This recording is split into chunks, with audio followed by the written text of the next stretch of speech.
الرحيم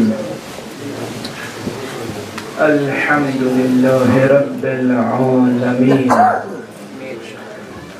والصلاة والسلام على أشرف الخلائق أجمعين سيدنا وسيد الأولين والآخرين حبيبنا وحبيب إله العالمين إمام المرسلين وخاتم النبيين أبي القاسم المصطفى محمد اللهم صل على محمد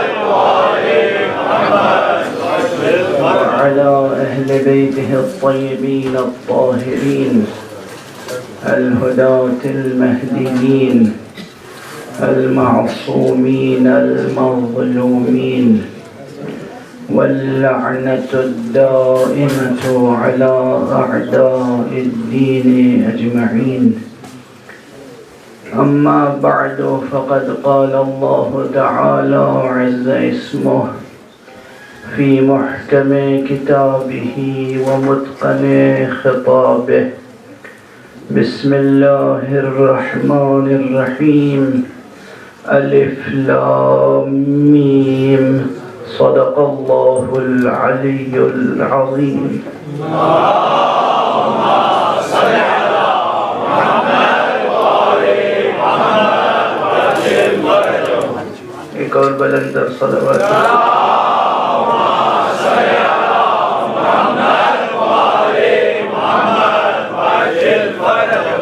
خدا کی قسم جس طرح قرآن مجید کے حروف مقطعات نہ ان کا انکار کیا جا سکتا ہے نہ سمجھ میں آتے ہیں، اس کائنات میں علی کی شخصیت ایسی ہی ہے۔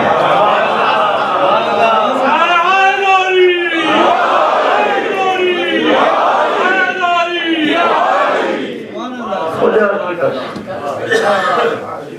امیر المؤمنین امام المتقین قائد الغر المحجلین قاتل المشرکین آواز بلند صلوات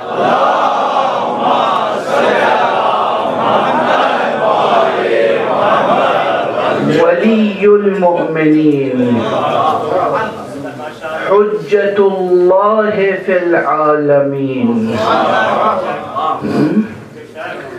علی کی وہ شخصیت ہے کہ نہ اس کی توصیف ممکن ہے نہ انکار، تفسیر ممکن نہیں ہے۔ اسم مبارک ہے علی، اس نام کا ترجمہ ممکن نہیں ہے۔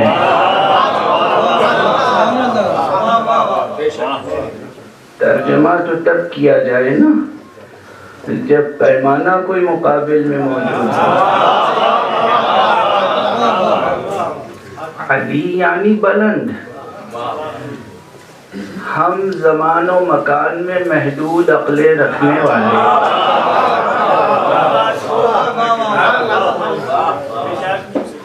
ہم کیا ہمارے ذہنوں میں بلندیوں کا تصور کیا، پستی میں رہنے والے کہیں علی کی بلندی کا اندازہ کر سکتے ہیں؟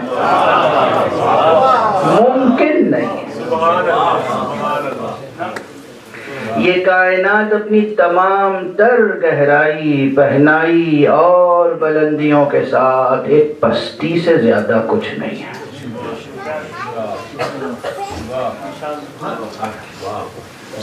نشیب عرصہ ہستی بس ایک پستی ہے۔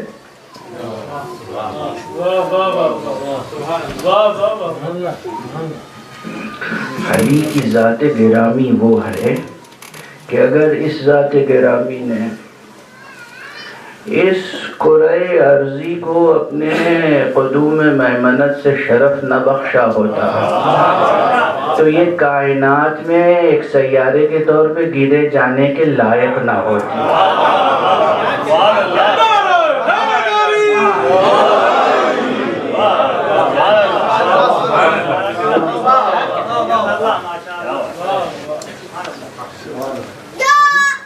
سمجھتے ہیں یہ سب مبالغہ ہے،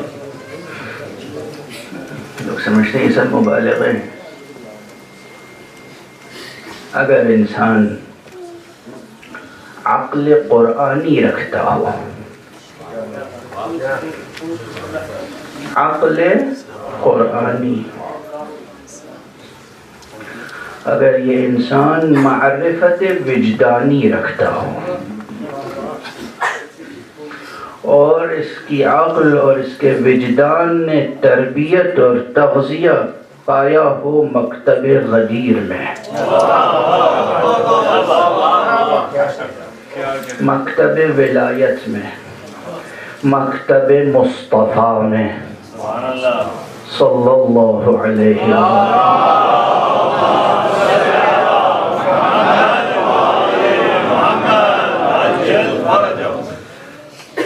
لوگ سمجھتے ہیں کہ یہ سب مبالغہ ہے۔ اگر مکتب مصطفیٰ میں عقل پروان چڑھی ہو تو آدمی سوچ سکتا ہے، سمجھ سکتا ہے بس اتنا کہ اگر آغوش مصطفیٰ میں کوئی پروان چڑھا ہوگا تو کتنا بلند ہوگا۔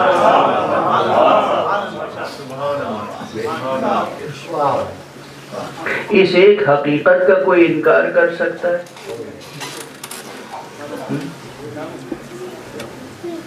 قریب آ کے بیٹھ جانے والے جتنا بھی سر اٹھائیں، حضور کے رہوار کی اڑائی ہوئی گرد جن پہ جم گئی وہ چمکتے ہوئے ستارے بن گئے۔ تو رسول نے مصطفیٰ صلی اللہ علیہ وآلہ وسلم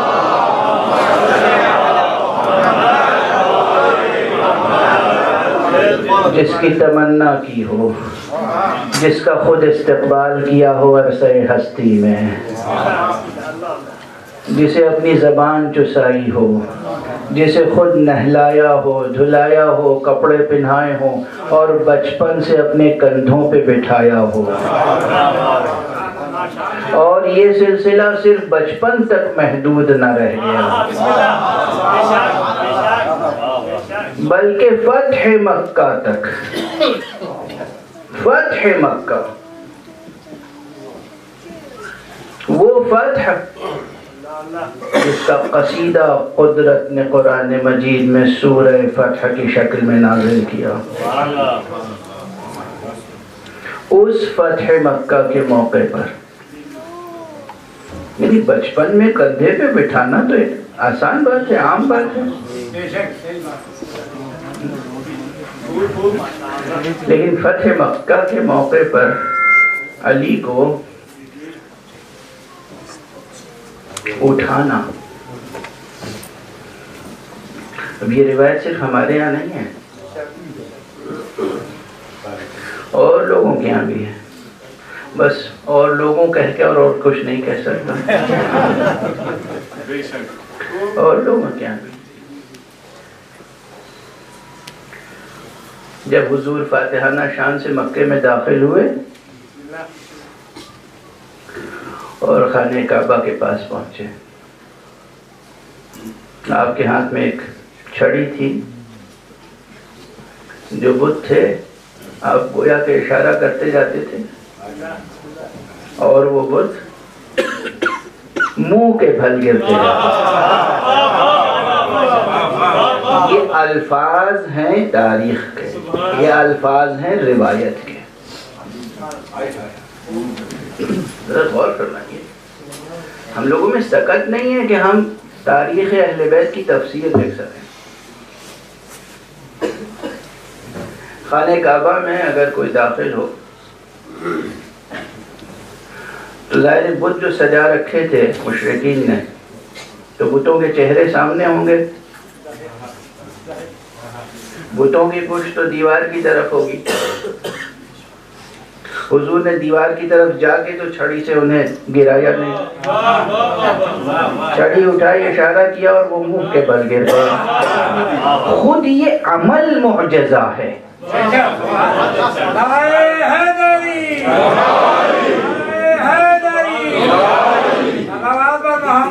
آل محمد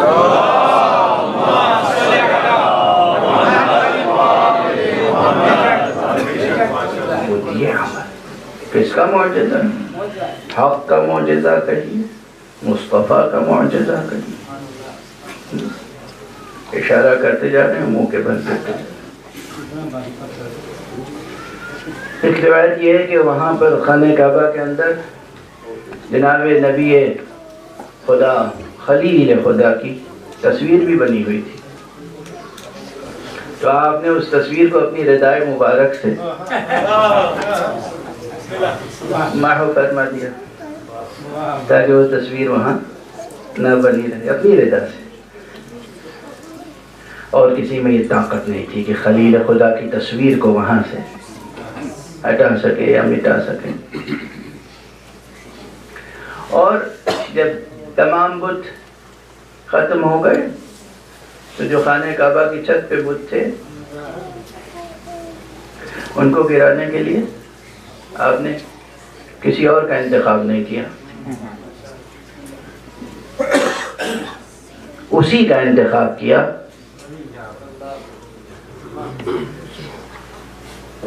جس کے بابا کے گھر میں کبھی بت نہیں تھا.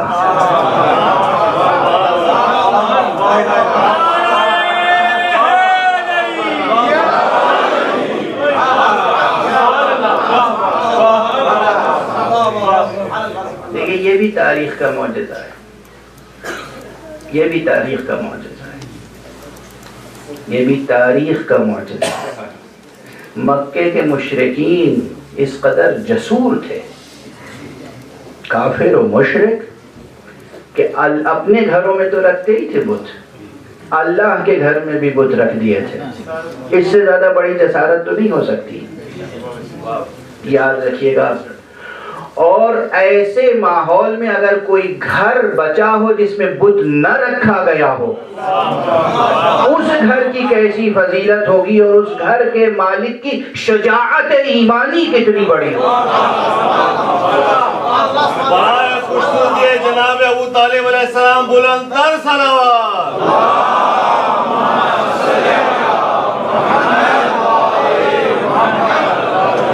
ایمانی شجاعت، ایمانی شجاعت. اسی لیے اب یہ تو کئی برس پہلے میں نے ایک جملہ کہا تھا، آج عرض کر دوں تاکہ دونوں انوار کی ولادت کا ذکر ہو جائے. لوگ بیچارے یتیم العقل لوگ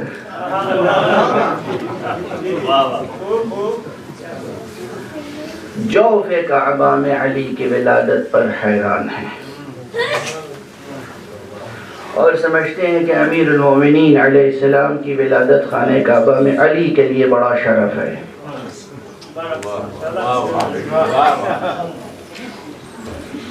علی علی ہیں،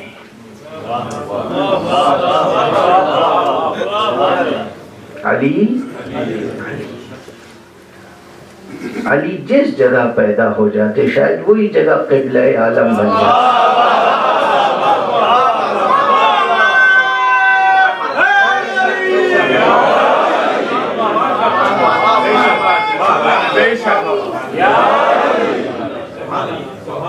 علی علی علی جس جگہ پیدا ہو جاتے نا وہی جگہ قبلہ عالم و آدم بن جاتی.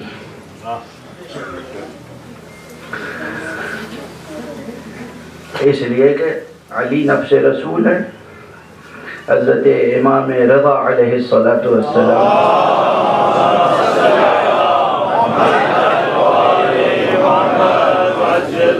سے ایک موقع پہ پوچھا، بھرے دربار میں پوچھنے والے نے کہ بتائیے امیر المومنین علی ابن ابی طالب کی سب سے بڑی فضیلت کیا ہے آپ کی نظر میں؟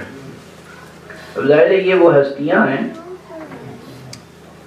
کہ جن کی فضیلتیں اتنی ہیں اور ایک سے بڑھ کر ایک کہ کسی فضیلت کے لیے ٹھہر کے یہ کہنا کہ یہ سب سے بڑی فضیلت ہے، یہی مشکل ہے. ابھی میں عرض کروں گا برادر معظم جناب حجت الاسلام والمسلمین علامہ مولانا ذوالقدر رضوی صاحب تشریف فرمائیں. آج ہی انہوں نے ایک روایت دن میں سنائی تھی، وہ بھی میں آپ سے کے سامنے عرض کر دوں گا۔ یہ طے کرنا کہ سب سے بڑی فضیلت کون سی بہت مشکل ہے،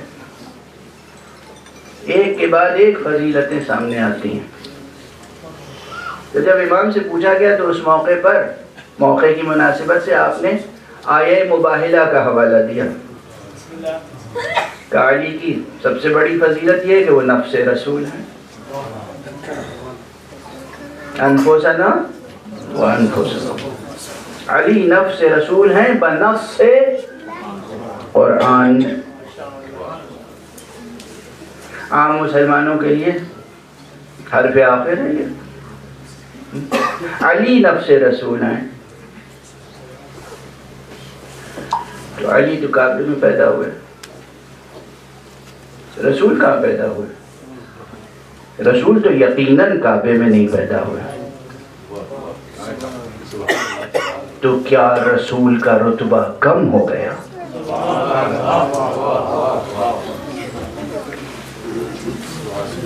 رسول افضل ہے یا کعبہ؟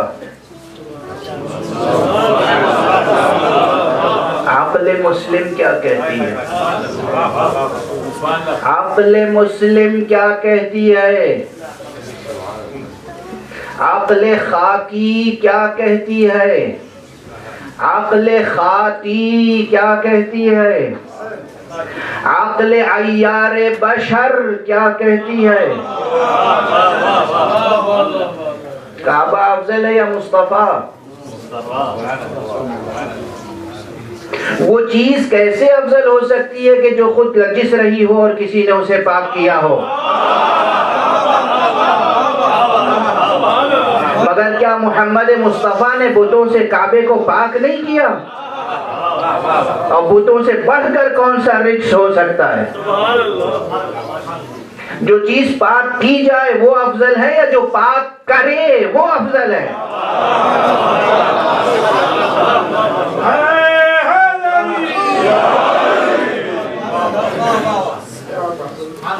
عقل مسلم کیا کہتی ہے؟ ٹھہر کے یہاں ایک حوالہ دیتا چلوں۔ خانہ کعبہ کی اپنی منزلت ہے، جتنی ہے پتھر کی عمارت کو،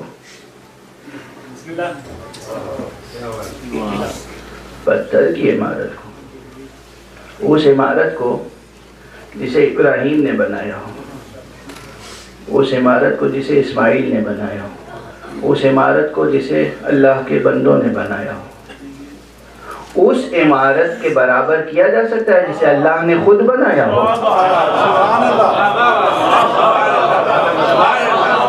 صلوات پڑھ دیجئے محمد۔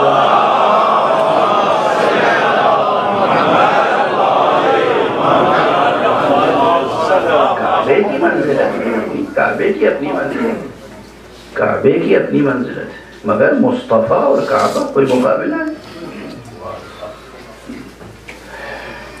متعدد کتابیں ہیں، اس وقت مجھے یاد آ رہا ہے حوالہ سیرت حلبیہ کا،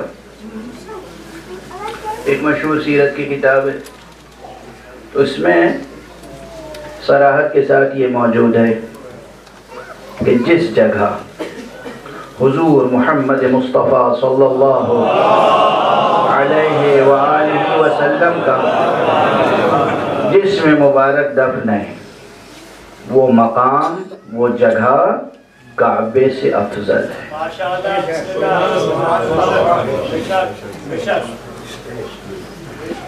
یعنی مدینہ افضل ہے یا مکہ؟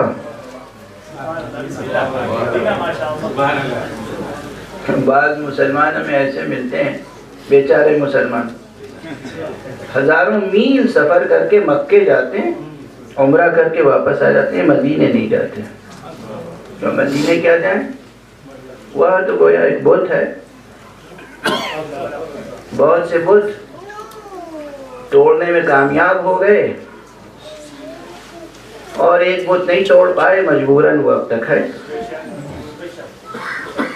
نگاہوں میں کھٹک رہا ہے ایسے مسلمان۔ اب افسوس ہے کہ انہیں سلفی کہا جاتا ہے یا اہل حدیث کہا جاتا ہے، اس طرح کے کچھ القاب ان کو ہیں حاصل، سب ایسے نہیں ہیں، سارے سلفی ایسے نہیں ہیں، سارے اہل حدیث ایسے نہیں ہیں، کچھ ہیں جو مکے کو مدینے سے افضل سمجھتے ہیں۔ مکے کی فضیلت ہے، مگر آپ پتھر کی عمارت کو مصطفیٰ پہ فضیلت دیتے ہیں۔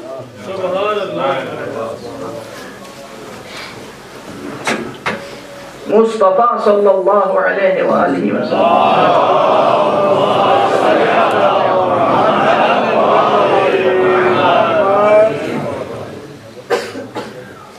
مجھے یاد ہے اچھی طرح سے کہ مدراس میں ایک مرتبہ آل انڈیا مسلم پرسنل لا بورڈ کا اجلاس تھا، اور وہاں پر اس وقت کے آل انڈیا مسلم پرسنل لا بورڈ کے جنرل سیکریٹری اور امیر شریعت مرحوم وقور مولانا سید نظام الدین صاحب، بہت جلیل القدر عالم تھے، وہ تشریف فرما تھے۔ میں نے ان سے پوچھا کہ سیرت حلبیہ میں یہ لکھا ہوا ہے، آپ کا کیا خیال ہے؟ کہا میں اسے تسلیم کرتا ہوں، میں اسے مانتا ہوں۔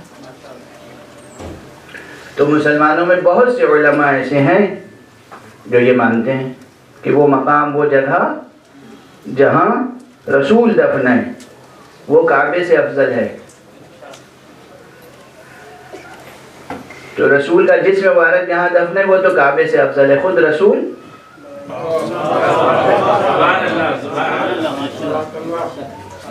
اور جب رسول افضل ہے تو نفس رسول،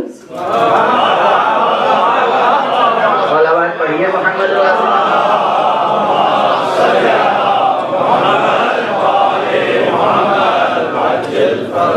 نعرہ حیدری، نفس رسول علی، علی علی ہے کعبہ، کعبہ کعبہ کعبہ ہے، علی علی۔ تو بات وہاں تک پہنچی تھی کہ حضرت امیر المومنین علیہ السلام تو خانہ کعبہ میں پیدا ہوئے، رسول کہاں پیدا ہوئے؟ تاریخیں بتاتی ہیں شیب ابی طالب میں۔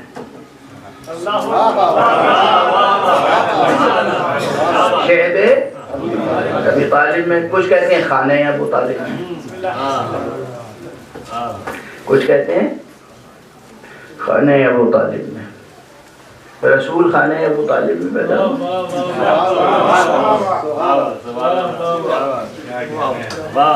پروردگار،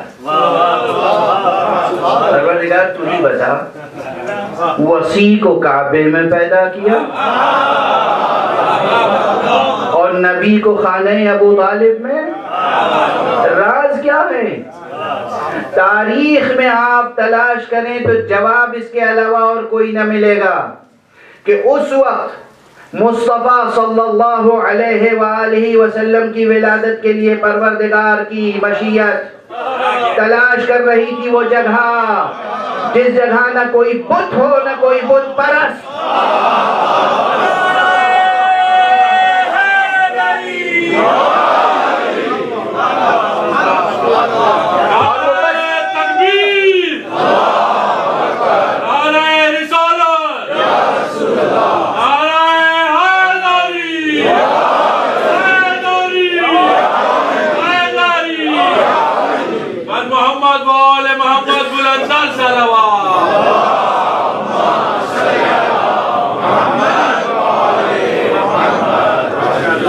وہ بس ایک جگہ تھی، وہ بس ایک جگہ تھی۔ وہ کون سی جگہ تھی؟ شیب ابی طالب یا خانہ ابو طالب، وہاں حضور پیدا ہوئے۔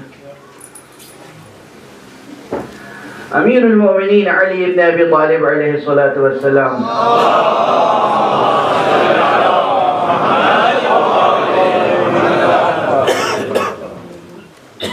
کی ولادت خانہ کعبہ میں ہوئی تو خانہ کعبہ کا شرف بڑھ گیا۔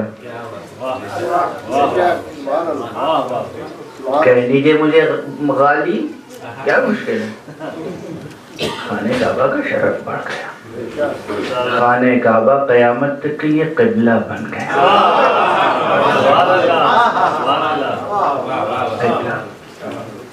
کیوں بنا؟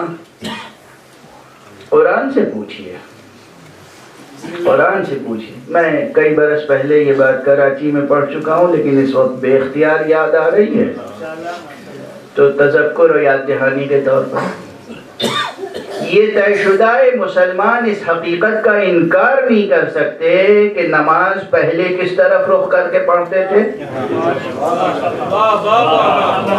کعبے کی طرف؟ ہرگز نہیں، کعبے کی طرف نہیں، بیت المقدس یا بیت المقدس، مسجد اقصی کی طرف۔ مدینے آنے کے بعد مسجد قبلتین کہاں ہے؟ مدینے میں ہے نا۔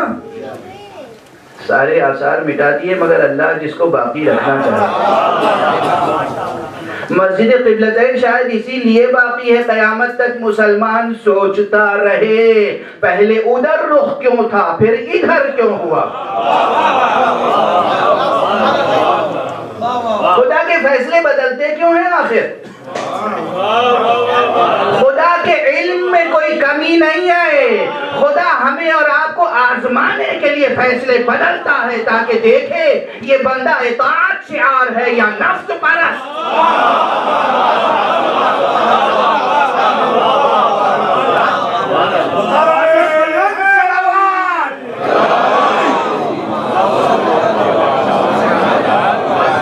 ایک بلند صلوات پڑھے۔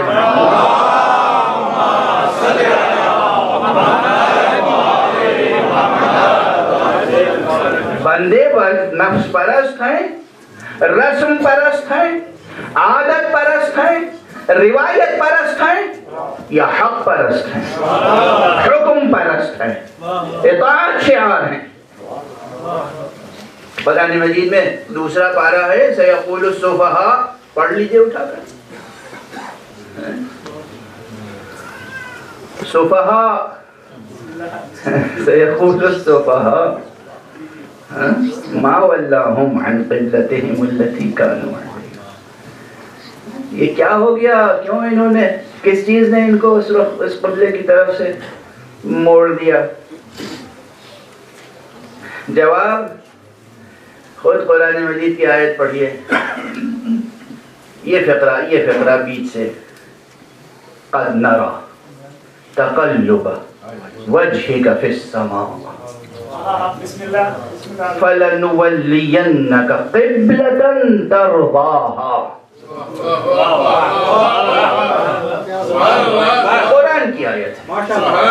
اے رسول، اے میرے حبیب، اے میرے نبی، اے میرے محمد، اے میرے احمد، اے میرے مصطفیٰ، قد نرا، ہم دیکھ رہے ہیں کہ تم بار بار آسمان کی طرف سے، کیا عشق کا مرتبہ ہے،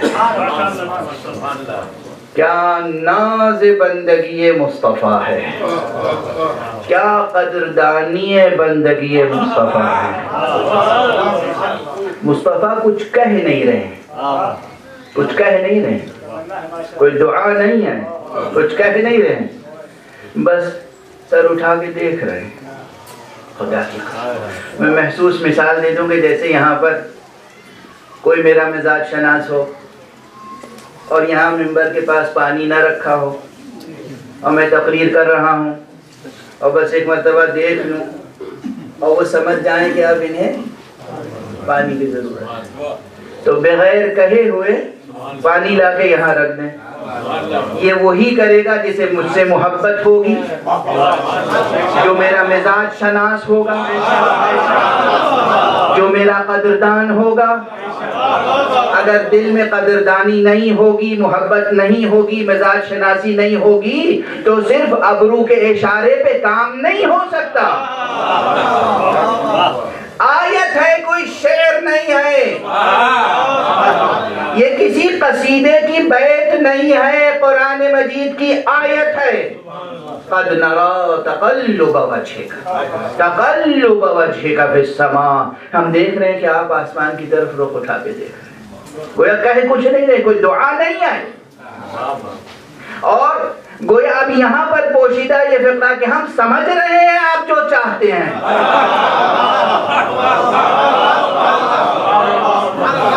آگے کیا ہے؟ قد نرى تقلب وجهك في السماء فلنولينك قبلة ترضاها. بس اب ہم آپ کو ایسے قبلے کی طرف رخ کرنے کا حکم دے دیں گے جس سے آپ راضی ہو جائیں گے. آپ راضی ہو جائیں گے. مسلمان اس ایک آیت کو سمجھ لے تو مقام مصطفیٰ سمجھ میں آ جائے. پہلے بھی عرض کر چکا ہوں، مسلمان کلمہ پڑھتا ہے خدا کی رضا کے لیے، نماز پڑھتا ہے خدا کی رضا کے لیے، جہاد کرتا ہے خدا کی رضا کے لیے، حج کرتا ہے خدا کی رضا کے لیے، قبلے کی طرف رخ کرتا ہے خدا کی رضا کے لیے. خدا قبلہ معین کرتا ہے مصطفیٰ کی رضا.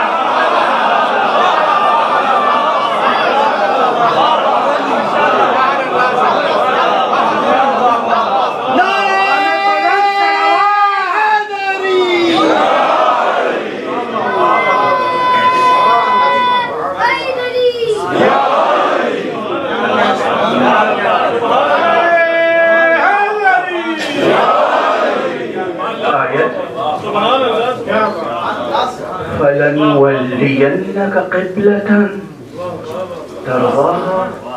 اب ہم تمہارا رخ ادھر موڑ دیں گے کہ تم راضی ہو جاؤ.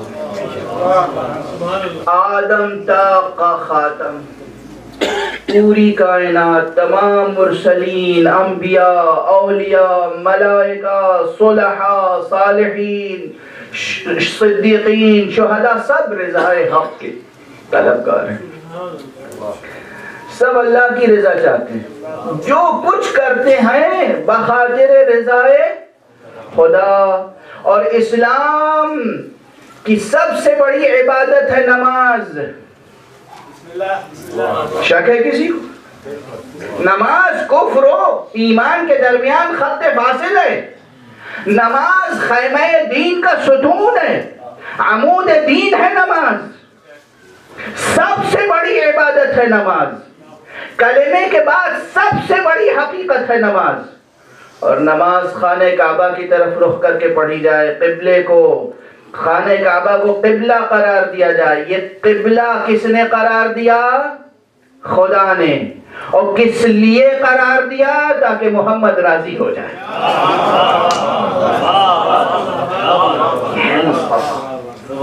یہ ہے مصطفیٰ صلی اللہ علیہ وآلہ.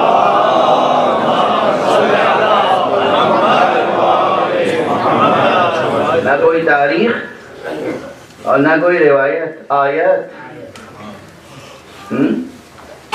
میں اپنی طرف سے کچھ بھی نہیں کہہ رہا ہوں، میں تو صرف آیت کوٹ کر رہا ہوں، ترجمہ کر رہا ہوں. اس کا کوئی اور ترجمہ ہو نہیں سکتا. ترضاہا، ترضاہا یعنی تم راضی ہو جاؤ گے اس سے. اگر پروردگار کو اپنی رضا منظور ہوتی تو فرماتا ارضاہا یا نرضاہا، ہم راضی ہو جائیں گے، میں راضی ہو جاؤں گا. نہیں، ترضاہا تم راضی ہو جاؤ گے. بہت واضح ہے نا، کوئی ابہام تو نہیں. اب جب آیت میں یہ بتا دیا کہ قبلے کا تعین ہوا مصطفیٰ کی رضا کی خاطر، آرزو محمد، خواہش مصطفیٰ یہ تھی کہ خانہ کعبہ قبلہ ہو جائے. میں پوچھتا ہوں خانہ کعبہ سے کون سی یاد وابستہ تھی محمد کی؟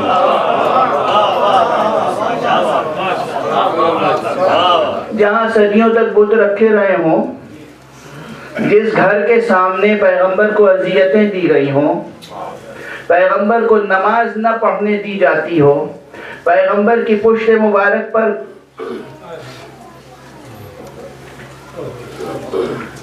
گستاخیاں کی جاتی ہوں، اس خانہ کعبہ کے لیے مصطفیٰ چاہتے ہیں کہ یہ قبلہ بن جائے. یہ آرزو ہے دل مصطفیٰ میں، جو لبوں تک آنے سے پہلے مشیت نے پوری کر دی. یہ تصویر ہے مسئلے کی قرآن مجید میں. اور ہمارے اب ظاہر ہے مجھ جیسا قاصر تو اس کے علاوہ کچھ نہیں سمجھ سکتا کہ سب سے بڑی یاد سب سے بڑی خوشی، سب سے بڑی مسرت، سب سے بڑی اللہ کی عطا جو کعبے سے محمد کو ملی، سب کچھ محمد سے ملا کعبے کو، کعبے سے ایک چیز محمد کو ملی، کعبے کو عزت ملی محمد سے، کعبے کو طہارت ملی محمد سے، کعبے کو عظمت ملی محمد سے، کعبے کو سب کچھ ملا قیامت تک محمد سے۔ محمد کو اگر کعبے سے ملا تو وہ ہے علی۔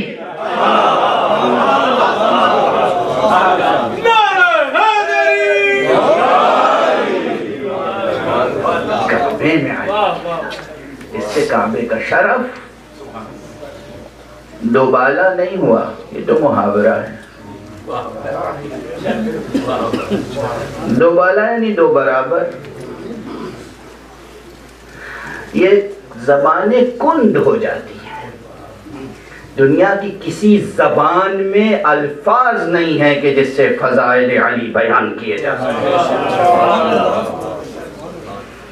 اسی لیے میں نے آج عنوان میں کوئی مکمل لفظ نہیں پڑھا، صرف حروف پڑھے ہیں، الف لام میم۔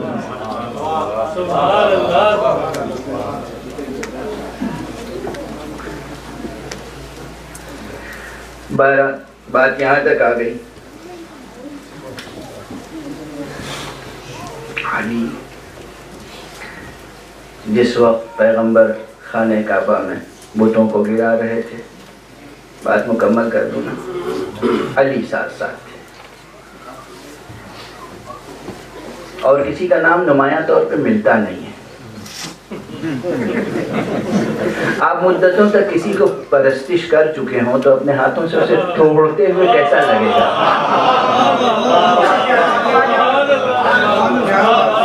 یہ علی تھے، کرم اللہ تعالی وجہہ، علی کرم اللہ وجہہ۔ کیوں ہے کرم اللہ وجہہ؟ ہم سے نہ پوچھئے۔ آج اس وقت مدینہ منورہ میں مسجد قباء کے جو امام ہیں شیخ صالح مغامسی، ان کی یہ تقریر یوٹیوب پر موجود ہے۔ انہوں نے کہا ہے کہ علی کرم اللہ وجہہ ہے۔ کیوں؟ یہ اس لیے کہا جاتا ہے کہ علی وہ ہیں جنہوں نے کبھی کسی بت کے سامنے سجدہ نہیں کیا۔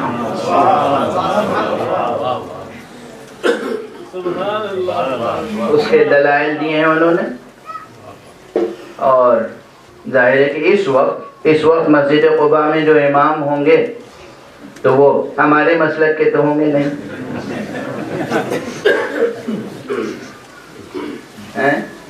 میرا خیال ہے بریلوی مسلک کے بھی نہیں ہوں گے، اور دیوبندی مسلک کے بھی نہیں ہوں گے۔ بہرحال وہ اس وقت علماء اہل حدیث میں، سلفی علماء میں بڑا مرتبہ رکھتے ہیں، مگر میں انہیں اس لیے پسند کرتا ہوں کہ میں نے جب بھی ان کی زبان سے حضرت علی کے فضائل سنے ہیں تو ان کے چہرے اور ان کی آنکھوں میں ایک خاص چمک دیکھی ہے، اور آقا حسین کے ذکر پر ان کی آنکھوں میں آنسو بھی دیکھا ہے۔ یہ بہت قیمتی چیز ہے۔ بہرحال اب میں مکمل کر دوں گفتگو کہ فتح مکہ کے موقع پر جب خانہ کعبہ پاک ہو گیا بتوں سے، تو خانہ کعبہ کی چھت پر وہ بت تھا جس کا نام تھا ہبل، اور اس کے علاوہ بھی کچھ بت تھے۔ ظاہر خانہ کعبہ کی بلندی، حضور نے کہا علی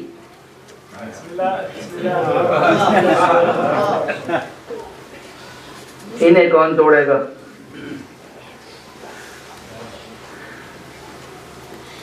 حضرت علی نے فرمایا میں بیٹھ جاتا ہوں، آپ میرے اوپر سوار ہیں۔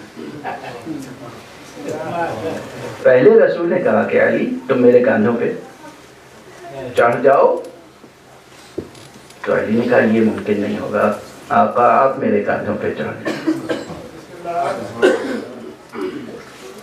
حضور بیٹھ گئے، علی ابن ابی طالب علیہ السلام بیٹھ گئے، اور حضور نے جیسے ہی قدم رکھا، علی نے کہا یا رسول اللہ آپ کا بار رسالت اٹھ نہیں سکتا۔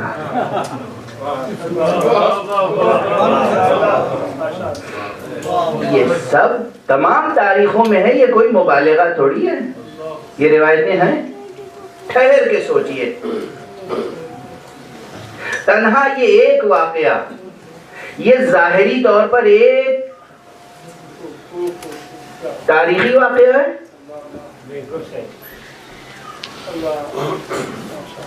سوال قائم کروں، حضور ناقے پہ بیٹھتے تھے، ناقہ چلتا تھا یا نہیں؟ حضور گھوڑے پہ بیٹھتے تھے، گھوڑا بار اٹھاتا تھا یا نہیں؟ حضور خچر پہ بیٹھتے تھے، بار اٹھاتا تھا یا نہیں؟ حضور براق پہ سوار ہوئے، بار اٹھایا یا نہیں؟ وہاں کسی نے انکار نہیں کیا، یہاں علی انکار کیوں کر رہے ہیں؟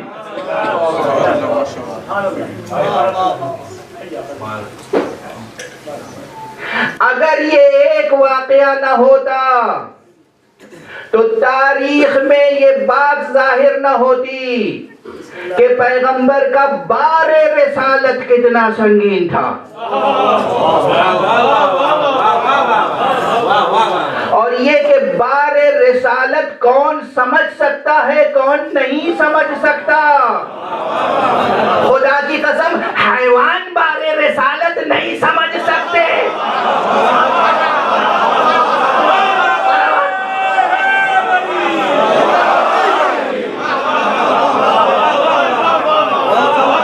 حیوان بار رسالت نہیں سمجھ سکتے، بار رسالت وہ سمجھے گا جو نفس جیسا ہوگا۔ کوئی ولایت مآب ہوگا تو رسالت کا بار سمجھے گا۔ صلوات پڑھیں محمد۔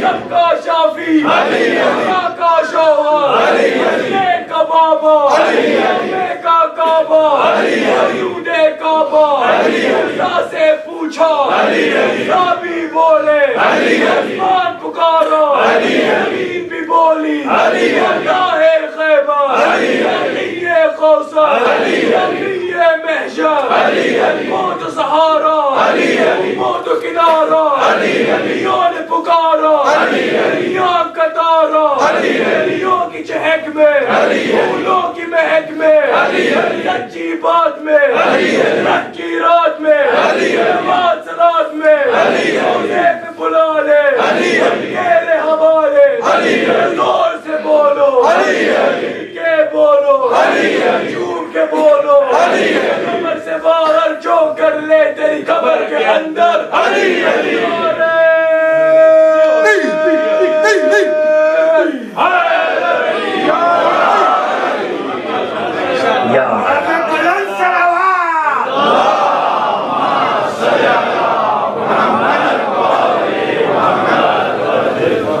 اللہ آپ سب کو جزائے خیر عطا فرمائے، اور آپ سب کے دلوں میں شمع عشق مرتضی روشن رہے۔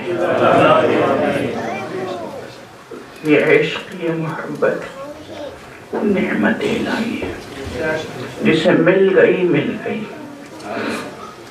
اور اسی کو ملتی ہے جہاں حسب و نسب پاک و پاکیزہ۔ دنیا کے بد نسبوں سے علی کی محبت کی امید بھی نہ کریں، ممکن نہیں ہے، ممکن نہیں ہے۔ یہ علی ہے، کوئی اور نہیں۔ دو تین فقرے اور عرض کر لینے دیجیے۔ علی بیٹھے، پیغمبر نے قدم مبارک رکھا، اور علی نے کہا نہیں آقا، ہم آپ کا بار نہیں اٹھا سکتے۔ مسکرائے، پھر خود بیٹھے اور کیا منظر ہے. اب علی بچے نہیں ہیں. کیا اس گھر کی ادائیں ہیں, کیا ان شخصیتوں کے انداز ہیں. جیسے آپ چھوٹے بچے کو اٹھاتے ہیں, علی کی پنڈلیاں یوں پکڑی, یوں اٹھایا اور اٹھا کے یوں اپنے کاندھوں پہ کھڑا کر دیا. کیا انداز. یعنی کہہ سکتے ہیں علی نے انتہائی ادب کا تقاضا کیا. علی نے خود سے اٹھا کے قدم نہیں رکھا.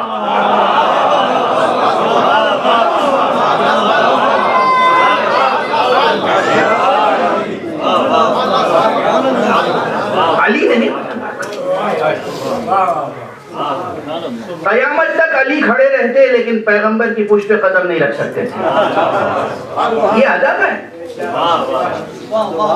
یہ ادب ہے. خود پنڈلیاں یوں پکڑ کے اٹھائیں اور ایسے بٹھائیے, اور علی کھڑے ہو گئے. اب پیغمبر بھی کھڑے ہو گئے.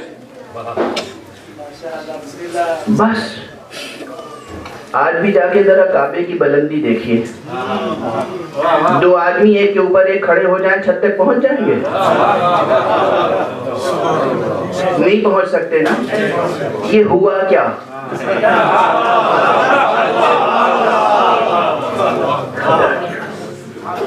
یہ سب وہ باتیں جو الفاظ میں قابل بیان نہیں ہیں, اگرچہ ہر کتاب میں لکھی ہوئی. کھڑے ہوئے اور اب پوچھتے ہیں یا علی کیسا محسوس کر رہا ہے؟ کیا خدا کی قسم میں اپنے دونوں ہاتھوں سے آسمان کو چھو سکتا ہوں. گویا ہم محاورہ ترجمہ کریں تو گویا علی فرما رہے تھے کہ اب تو ہم آسمان کے تارے توڑ سکتے ہیں. علی چھت پہ گئے اور بتوں کو گرایا.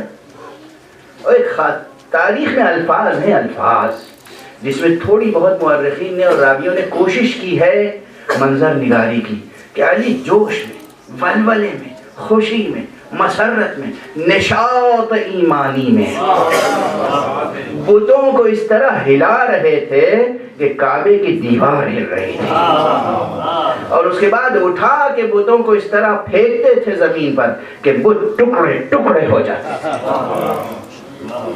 اور اس کے بعد علی کو رسول نے اتارا نہیں, علی خود اترے,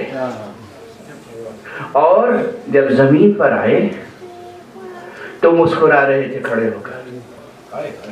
رسول نے پھر پوچھا علی مسکرا کیوں رہے ہو؟ کہا اتنی بلندی سے اترا مگر مجھے کوئی چوٹ نہیں لگی. کہا تمہیں معلوم ہے تمہیں خانہ کعبہ پر اوپر چڑھایا میں نے تھا, اتارا جبرائیل نے ہے. کیا حضرت علی کو نہیں معلوم تھا اتارا کس نے؟ علی جبریل کو نہیں پہچانتے تھے یا جبریل علی کو نہیں پہچانتے؟ یہ ممکن ہے کہ استاد شاگرد کو نہ پہچانے. پھر دنیا کے سارے مقصر ہمیں غالی کہنے لگیں گے. اس میں کوئی شک نہیں ہے.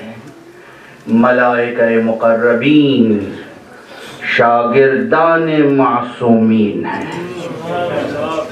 انہوں نے تسبیح کی تو انہوں نے تسبیح کرنا سیکھا. انہوں نے کلمہ لا الہ الا اللہ پڑھا تو انہوں نے توحید سیکھی. یہ کوئی غلو نہیں ہے, کوئی غلو نہیں. پھر وہی عرض کروں گا کہ اگر عقل قرآنی ہو اور پروان چڑھی ہو مکتب مصطفیٰ میں صلی اللہ علیہ وآلہ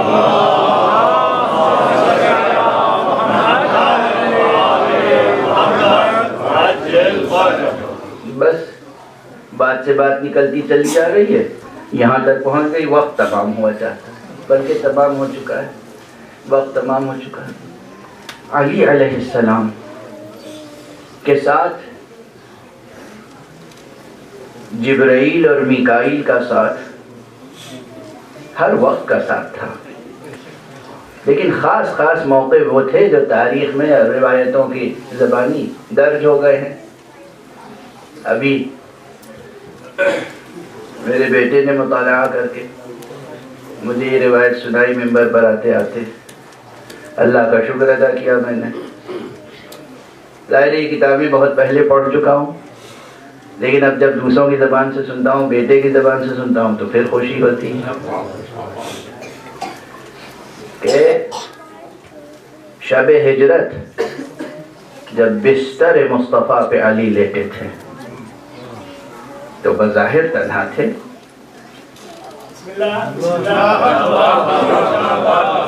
بظاہر تنہا تھے، لیکن حقیقت یہ ہے کہ علی کی حفاظت کے لیے تو وہ لشکر تھا جو بعد میں علی کی قیادت میں بدر میں لڑا، فرشتوں کا لشکر تھا، ملائکہ کا لشکر تھا، اور جبرائیل سرہانے بیٹھے ہوئے تھے، میکائیل علی کے قدموں میں بیٹھے ہوئے، میکائیل علی کے قدموں میں بیٹھے ہوئے، یہ ہے علی۔ پھر دوہراؤں، علی وہ لفظ گرامی ہے جس کا ترجمہ ممکن نہیں ہے، علی یہ لفظ ہے جس کا ترجمہ ممکن نہیں ہے۔ جب لفظ کا اسم مبارک کا ترجمہ ممکن نہ ہوگا تو علی کے اوصاف، کمالات، معجزات، بلندیاں کیسے ممکن ہے کہ کوئی بیان کر سکے؟ بس ایک فقرے میں گفتگو سمیٹ دوں۔ خود تاریخ اسلام اگر جو دوسروں نے لکھی ہے، اوروں نے جو لکھی ہے، اپنی لکھی ہوئی خود ہی پڑھ لیں توجہ سے، تو ہمیں کچھ کہنے کی ضرورت نہ رہے۔ تاریخ کائنات تو الگ رہی، یہ کائنات کائنات کہلانے کی مستحق اس لیے ہے کہ یہ حضرات یہاں موجود ہوئے، مصطفیٰ، مرتضیٰ، ورنہ کائنات کیا تھی؟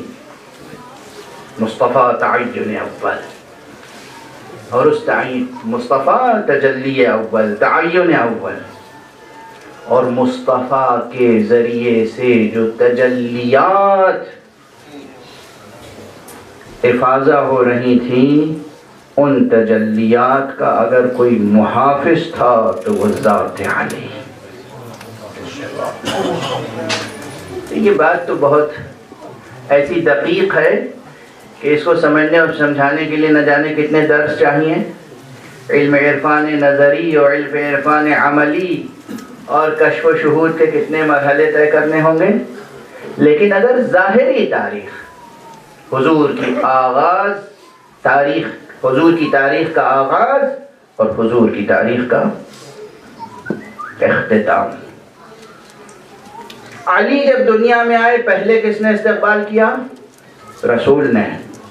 رسول نے جب نبوت کا اعلان کیا تو سب سے پہلے کس نے تصدیق کی؟ علی نے۔ رسول جب دنیا سے گئے تو آخری فرد جو رسول سے جدا ہوا کون تھا؟ علی۔ یہ کیا معمولی باتیں ہیں؟ یہ کیا ہم نے گڑھی ہیں؟ ہم نے لکھی ہیں؟ دعوت ذوالعشیرہ سے لے کر اور غدیر تک، اور غدیر سے لے کر وفا کے پیغمبر تک، کون سا موڑ ہے، کون سا مرحلہ ہے جہاں تاریخ اسلام کے ساتھ ساتھ علی موجود نہیں ہے؟ رسول بانی اسلام ہے اور علی روز اول سے محافظ اسلام، اور یہ مسلمان قیام قیامت تک رسوا رہے گا اس لیے کہ محافظ اسلام سے روگرداں ہے۔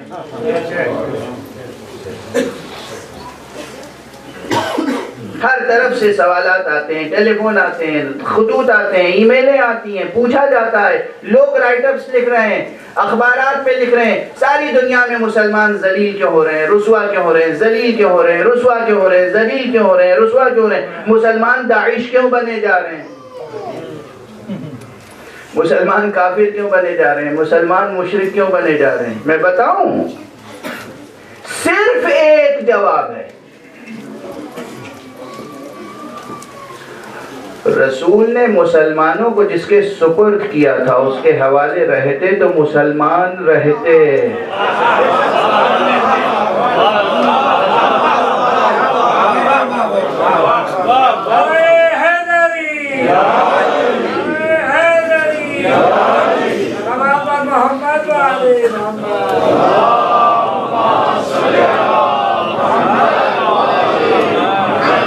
بس اب طاقت نہیں ہے، طاقت نہیں ہے، اس لیے حضور کے ایک فقرے پر گفتگو کو تمام کر رہا ہوں دعا کے ساتھ۔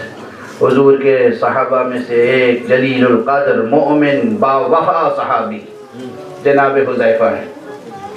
حضرت حذیفہ سے علامہ صدوق نے یہ روایت نقل فرمائی اور دوسرے محدثین نے، جلیل القدر محدثین نے نقل فرمائی ہے۔ صدوق نے نقل کیا کہ حذیفہ سے رسول اللہ نے فرمایا، یا حذیفہ، اے حذیفہ، میرے بعد علی ابن ابی طالب تم سب پر حجت خدا ہیں۔ علی حجت اللہ بعدی، اور اس کے بعد جملہ ختم نہیں ہوا، فرمایا الکفر بہ کفر باللہ والشرک بہ شرک باللہ والشک بہ شک باللہ والالحاد بہ الحاد باللہ۔ علی تم سب پر میرے بعد اللہ کی حجت ہے۔ علی کا کفر خدا کا کفر ہے، علی میں شرک خدا میں شرک ہے، علی میں شک خدا میں شک ہے، علی کا الحاد خدا کا الحاد۔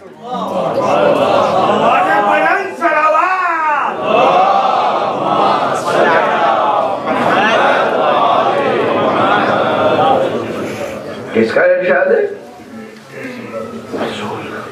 علی کے کفر کے کیا معنی ہے؟ علی کے میں شرک کے کیا معنی ہے؟ علی میں شک کے کیا معنی ہے؟ علی سے الحاد کے کیا معنی ہے؟ انشاءاللہ پھر کبھی پروردگار ہمیں اور آپ کو سب کو توفیق عطا فرمائے کہ ہم حقیقت توحید کو محمد اور علی سے حاصل کریں۔ پروردگار ہمیں اور آپ کو سب کو یہ توفیق عطا فرمائے کہ ہم دامن ختم نبوت سے وابستہ رہیں بواسطہ علی۔ پروردگار ہمیں اور آپ کو سب کو یہ توفیق عطا فرمائے کہ ہم قیامت تک خود اور ہماری نسلیں صراط مستقیم ولایت علی ابن ابی طالب پہ گامزن رہیں۔ وآخر دعوانا ان الحمد للہ رب العالمین۔